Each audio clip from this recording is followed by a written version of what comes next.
Nagsimula ang lahat sa isang simpleng invade. Mga gabing puyat, naglalaro hanggang daylight sa likod ng screen. Tinig mo ang musika, bawat laro natin punong-puno ng pag-asa.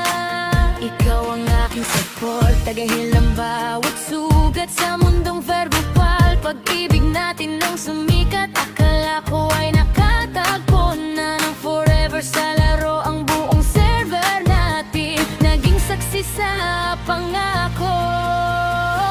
Ikaw ang aking game world, ang aking tahanan. Ngunit bakit biglang nag-log out ng walang paalam?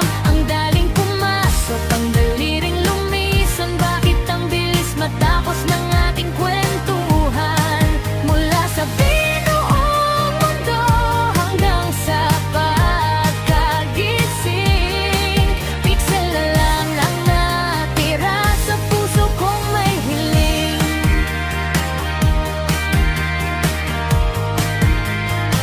Sabay nating ginalugad ang bawat mapa at quest. Sabi mo pa nga sa lahat ako ang the best. Ang mga pangarap natin sabay nating itinanim mula sa Discord chat hanggang sa gabing malalim. Ngunit parang glitch lang, biglang nagbago ang ihip. Ang tamis ng kahapon naging mapait na isip. Isang araw na lang, iba na ang iyong kalaro. At ang dating tayo bigla naglaho. Ikaw ang aking game world, ng aking tahanan. Ngunit bakit biglang naglobat ng walang paalam? Ang daling pumasok, ang daliring lumisan. Bakit ang bilis matapos ng ating kwentuhan? Mula sa binuong mundo hanggang sa pagkagising, pixel na lang ang natira sa puso kong may hiling.